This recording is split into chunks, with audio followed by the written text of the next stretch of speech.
नमस्कार। चलिए आज एक बहुत ही दिलचस्प सफर पर चलते हैं। आयुर्वेद के धातु परिवर्तन सिद्धांत को समझने के सफर पर। ये असल में एक कहानी है, एक लॉजिकल कहानी कि कैसे जो खाना हम खाते हैं वो हमारे शरीर के 7 जरूरी ऊतकों यानी धातुओं में बदलता है। तो चलिए इस मेटाबॉलिक जर्नी में गहराई से उतरते हैं। तो सबसे बड़ा सवाल यही है, जो खाना हम खाते हैं वो आखिर जिंदगी का सार कैसे बन जाता है। ये एक ऐसा सवाल है जिसका जवाब आयुर्वेद ने हजारों साल पहले ही दे दिया था।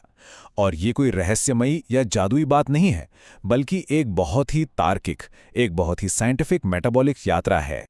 तो ये है वो पूरा का पूरा सफर। आयुर्वेद के हिसाब से खाना 7 स्टेज में बदलता है, जिन्हें सप्तधातु कहते हैं। शुरुआत होती है रस से, फिर वो बनता है रक्त, फिर मांस, मेद, अस्थि, मज्जा और सबसे आखिर में शुक्र धातु। हर अगला कदम पिछले वाले से ज्यादा रिफाइंड, ज्यादा शुद्ध होता है। ठीक है, तो चलिए इस सफर के पहले पड़ाव से शुरू करते हैं। शरीर की नींव बनाने वाले पहले 3 ऊतक रस, रक्त और मांस। सच कहें तो यही हमारे होने की बुनियाद हैं। अच्छा, जब हम खाना खाते हैं तो पाचन के बाद जो सबसे पहला पोषक तत्व बनता है, आयुर्वेद उसे रस धातु कहता है। और जानते हैं सबसे दिलचस्प बात क्या है? आज का विज्ञान भी तो यही कहता है। वो इसे न्यूट्रिएंट्स से भरपूर प्लाज्मा के तौर पर देखता है, जिसमें ग्लूकोज, अमीनो एसिड्स, हार्मोन्स सब कुछ होता है। यही रस पूरे शरीर में घूमकर हर एक सेल को पोषण देता है। अब जब सेल्स अपना पोषण ले लेते हैं तो जो बचा हुआ और भी ज्यादा रिफाइंड सार होता है वो रक्त धातु में बदल जाता है। ये हमारा ब्लड सिस्टम है। साइंस भी इस बात से सहमत है कि खून बनाने के लिए जो जरूरी आयरन और विटामिन्स हैं वो प्लाज्मा से ही तो आते हैं। तो लॉजिक बहुत सीधा है, अगर रस अच्छा होगा तो खून भी अच्छा ही बनेगा। अब ये जो रक्त है ये शरीर के कोने कोने तक ऑक्सीजन और पोषण पहुंचाता है। इसके बाद जो पोषक तत्व बचते हैं उनसे शरीर बनाता है मांस धातु, यानी हमारी मांसपेशियां। ये सीधे सीधे मसल प्रोटीन सिंथेसिस से जुड़ा हुआ है, जहां खून से मिले अमीनो एसिड से ही तो नई मसल्स बनती हैं। चलिए अब इस सफर में और आगे बढ़ते हैं। अब कहानी और भी गहरी होती है, क्योंकि अब हम शरीर के और भी जटिल और सघन ऊतकों के बनने को समझेंगे। मेद, अस्थि और मज्जा। मांस धातु के बाद जो अगला रिफाइंड सार बनता है वो है मेद धातु, यानी हमारे फैट टिश्यूज। जब शरीर में जरूरत से ज्यादा कैलोरी होती है तो वो एक्स्ट्रा पोषण फैट में बदल जाता है। और कमाल की बात यह है कि मॉडर्न साइंस इसे लिपोजेनेसिस कहता है।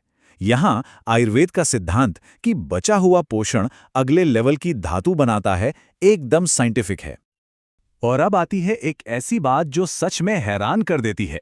आयुर्वेद कहता है कि मेद धातु का सार अस्थि धातु यानी हड्डियों को बनाता है, और आज की मॉडर्न रिसर्च इस बात को कंफर्म कर रही है। वैज्ञानिकों ने पाया है कि हमारे फैट टिश्यू में मौजूद कुछ स्टेम सेल्स हड्डी बनाने वाली सेल्स में बदल सकते हैं। सोचिए, एक टिश्यू सचमुच अगले टिश्यू के लिए कच्चा माल बन सकता है। कमाल है ना? अब हड्डियों के अंदर बनता है बोन मैरो, और यही है मज्जा धातु। यहां पर आकर तो आयुर्वेद और मॉडर्न साइंस मानो एक दूसरे से हाथ मिला लेते हैं, क्योंकि हम सब जानते हैं कि बोन मैरो ही हमारे रेड और वाइट ब्लड सेल्स और इम्यून सेल्स का प्रोडक्शन सेंटर है। मतलब ये हमारे शरीर की जीवन ऊर्जा और इम्यूनिटी का हेडक्वार्टर है। तो अब हम पहुंच रहे हैं इस पूरी मेटाबॉलिक यात्रा के क्लाइमेक्स पर, शरीर में सबसे शुद्ध और सबसे शक्तिशाली पदार्थों का निर्माण। मज्जा का जो सबसे ज्यादा रिफाइंड एसेंस है वो बनता है शुक्र धातु, यानी शरीर का रिप्रोडक्टिव टिश्यू। ये न्यूट्रिशन के प्यूरिफिकेशन का आखिरी लेवल है जो प्रजनन क्षमता बनाने के लिए जरूरी है, और इसके लिए जाहिर है सबसे अच्छी क्वालिटी वाले पोषक तत्वों की जरूरत होती है। और शुक्र का भी जो सबसे सूक्ष्म, सबसे शुद्ध सार है उसे आयुर्वेद कहता है ओज। इसे ऐसे समझिए जैसे ये हमारे शरीर की लाइफ बैटरी हो।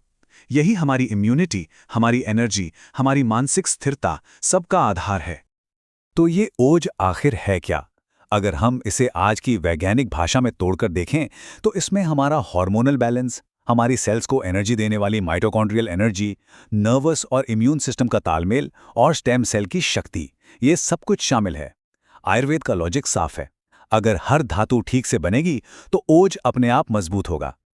तो हमने ये पूरा क्रम तो देख लिया, लेकिन अब सवाल ये उठता है कि ये सीक्वेंस, ये क्रम इतना जरूरी क्यों है? क्या फर्क पड़ता है?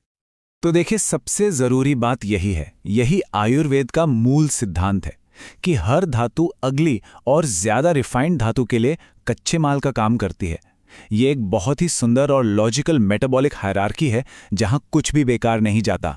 तो अगर हम इसी पूरी आयुर्वेदिक यात्रा को आज की मॉडर्न साइंस की भाषा में देखें तो ये कुछ ऐसी दिखेगी।